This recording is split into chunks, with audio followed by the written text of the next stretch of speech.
تو اب بات کو مختصر کروں کہ جن لوگوں کو انبیاء اور ائمہ کی عصمت سمجھ میں نہیں آتی ان کو یہ بحث سمجھنی چاہیے کہ عام انسان کو اللہ نے معصوم پیدا کیا ہے، اور چاہے اس کے اوپر آیت نازل ہو یا نہ ہو، قرآن نازل ہو یا نہ ہو، توریت نازل ہو یا نہ ہو، صحیفہ کوئی آسمان سے نازل ہو یا نہ ہو، اس کو حفاظت کرنے والے فرشتے موجود ہوں یا نہ ہو، اپنی خلقت کے اعتبار سے اگر ایک انسان غیر منحرف زندگی بسر کرتا رہے تو وہ دنیا میں جس طرح معصوم آیا ہے اسی طرح معصوم جائے گا، اس کا دامن گناہوں سے آلودہ نہیں ہو سکتا، جائے کہ جن پر اللہ نے آیتیں نازل کی ہوں، قرآن نازل کیا ہو، فرشتے ان کی مدد کے لیے ہوں، ان کو معصوم آپ نہ سمجھیں۔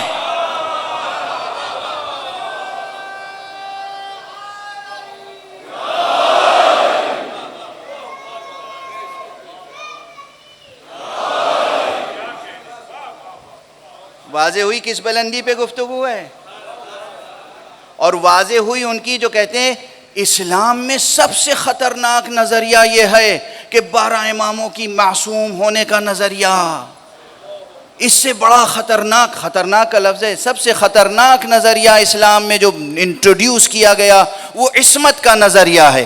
عصمت کا نظریہ فطرت کا نظریہ ہے، عصمت کا نظریہ قرآن کا نظریہ ہے، عصمت کا نظریہ شریعت کا نظریہ ہے۔ شریعت آئی ہے انسان کی بنیادی عصمت کی حفاظت کے لیے۔ اب مجھ سے سنو کہ سب سے بڑا خطرناک نظریہ اسلام میں کون ہے؟ سب سے بڑا خطرناک نظریہ اسلام میں یہ ہے کہ قاتل اور مقتول سب برابر ہیں، ظالم مظلوم سب برابر ہیں، گناہگار بے گناہ سب برابر ہیں، جاہل اور عالم سب برابر ہیں، فاسق اور فاجر سب برابر ہیں۔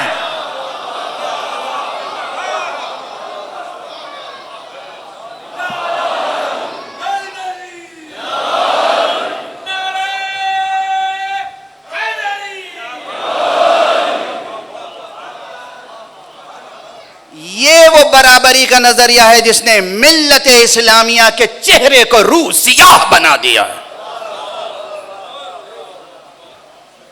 یہ وہ نظریہ ہے، عملاً بھی اور نظریاتی اعتبار سے بھی۔ یعنی کیا اسلام بنایا ہے، قرآن سے ہٹ کے اور مصطفیٰ سے ہٹ کے صلی اللہ علیہ وآلہ وسلم۔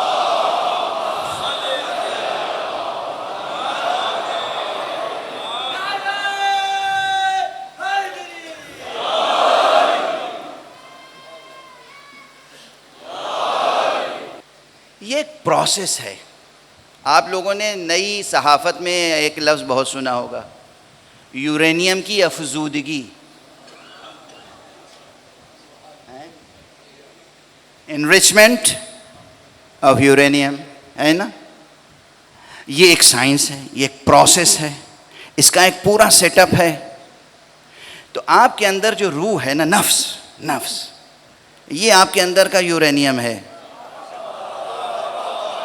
مثال ہے، مثال، اب بعد میں مکتبی اعتراض نہ کیجئے گا۔ یہ آپ کے اندر، یہ زمین جو ہے اس کے اندر جو کچھ ہے نا سب آپ کے اندر بھی ہے، تو آپ کے اندر بھی ایک یورینیم ہے۔ اچھا، یورینیم کی افزودگی سے کیا کیا ہوتا ہے؟ انسانوں کو صرف تباہ کیا جاتا ہے؟ نہیں، یہ ایک اور نامعقول اور ناقابل قبول اور مکروہ اور حرام عمل ہے۔ لیکن یورینیم کی افزودگی کے ساتھ کتنے انسانی مسائل حل ہوتے ہیں، طبی مسائل حل ہوتے ہیں، انسانی ضرورت کی چیزیں واضح ہے نا، ملکوں کی روشنیاں ہیں۔ اب یہ اور بات ہے کہ کچھ ایسے ہیں دنیا میں جو چاہتے ہیں صرف ہمارا گھر روشن رہے، دوسرے گھر تاریک رہیں، تو وہ دوسروں کو کام کرنے نہیں دیتے ہیں، وہ ایک الگ بات ہے۔ لیکن سمجھ میں آ رہی ہے بات کہ یورینیم کی افزودگی سے کیا کیا ہوتا ہے؟ گھر روشن ہوتا ہے، بیماریاں دور ہوتی ہیں، امراض کا علاج ہوتا ہے، اور طاقت بڑھتی ہے، اور جناب والا یورینیم کی افزودگی سے دشمن بھی اگر واقعاً ہلاکت کا مستحق ہے تو ہلاک بھی کیا جا سکتا ہے۔ ٹھیک ہے نا؟ اور خدا کی قسم ہمارے ہاں تو نہ جانے کتنے صرف ایک نعرہ حیدری سے ہلاک ہو جاتے ہیں.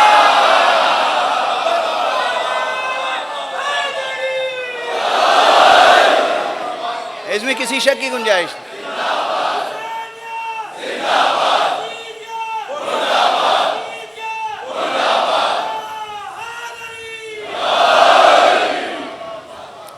یہ آپ کے وجود کے اندر آپ کا نفس جو ہے، اسے مثال کے طور پہ سمجھیں، یہ ہے اس کی افزودگی. جیسے جیسے اس کی افزودگی ہوگی، انریچمنٹ ہوگا، ویسے ویسے ظلمتیں کم ہوتی چلی جائیں گی اور نورانیت بڑھتی چلی جائے گی. ایک سفر ہے جو اخراج من الظلمات الی النور، یہ ظلمتوں سے نور کی طرف نکلتے جا رہے ہیں. اب بس اس سے زیادہ شاید اب میری طاقت آواز ساتھ نہ دے. قبل اس کے کہ آواز بالکل ساتھ نہ دے تو بس ایک اجمالی بحث، ایک اجمالی جملہ کہہ دوں، اسی میں تمام فضائل بھی ہیں اور اسی میں تمام درس بھی ہے. جب نفس اتنا قوی ہو جائے تو یہ نفس ایسا ہوتا ہے جو صاحب نفس ہو. اسی لیے علماء جو ریاضت کرتے ہیں، جو صحبت قرآن میں اور زیر سایہ تربیت معصوم اپنے نفس کی تربیت کرتے ہیں، وہ ایک بسم اللہ سے کار کن فیکون انجام دیتے ہیں. کوئی بیمار آ گیا، ہاتھ رکھا سر پہ، دعا پڑھی، شفا یاب ہو گیا. کسی کے پاس اولاد نہیں ہے، اس کے لیے دعا کر دی، اللہ نے اولاد دے دی. کسی کے پاس روزی نہیں ہے، دعا کر دی، اس کا روزگار لگ گیا. کسی کے پاس گھر نہیں ہے، دعا کر دی، گھر مل گیا. یہ آپ روزانہ دیکھتے ہیں اپنی نگاہوں سے. یہ علماء معصوم نہیں ہیں اس اصطلاح میں، پہلی اصطلاح میں معصوم ہیں. اس اصطلاح میں معصوم نہیں ہیں کہ ان پہ کوئی فرشتہ نہیں آیا، کوئی کتاب نہیں آئی، نہیں، ہرگز نہیں. قرآن ان پہ نازل نہیں ہوا. ان پر قرآن نازل نہیں ہوا، انہوں نے خود سے قرآن کو اپنے نفس پہ نازل کیا. وہ صحبت قرآن میں رہے، انہوں نے قرآن مجید کی ایک ایک آیتوں کو حرز جاں بنایا، ورد جاں بنایا، پھر حرز جاں بنایا، اور پھر قوت جاں بنایا، نور قلب بنایا، نور ذہن بنایا. لبوں سے سفر طے کر کے وہ بات وجود تک پہنچ گئی. جب وہ ہوتا ہے تو پھر دعا دے دی، ہو گیا. اور اگر کوئی دشمن آ گیا، خدا نہ خواستہ کبھی کوئی عارف کسی کے لیے بد دعا کرے، جب عام عرفاء اور متقی مومنین کی یہ کیفیت ہے تو میں کیسے سمجھاؤں کہ امام المتقین، امیر المؤمنین، قائد الغر المحجلین، یعصوب الدین، نفس رسول کی کیا کیفیت ہوگی جب ہمارے آپ کے تربیت یافتہ نفس میں یہ جوہر پیدا ہو جاتا ہے. نفس رسول کی کیا کیفیت ہوگی، علی کی کیا کیفیت ہوگی، خود مصطفیٰ صلی اللہ علیہ وآلہ وسلم.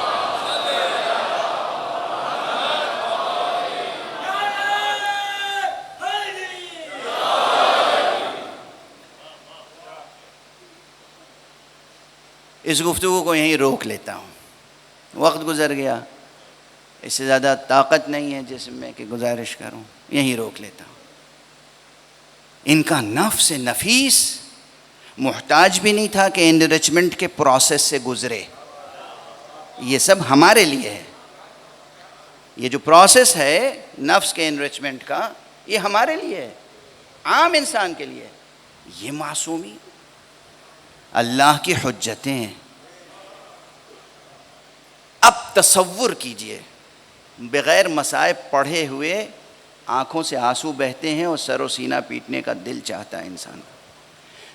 جو اس پروسیس سے گزرنے کے محتاج نہ تھے، صرف ہمیں پروسیس سے گزرنے کا طریقہ سکھانے کے لیے مصیبتوں پہ مصیبتیں برداشت کرتے رہے.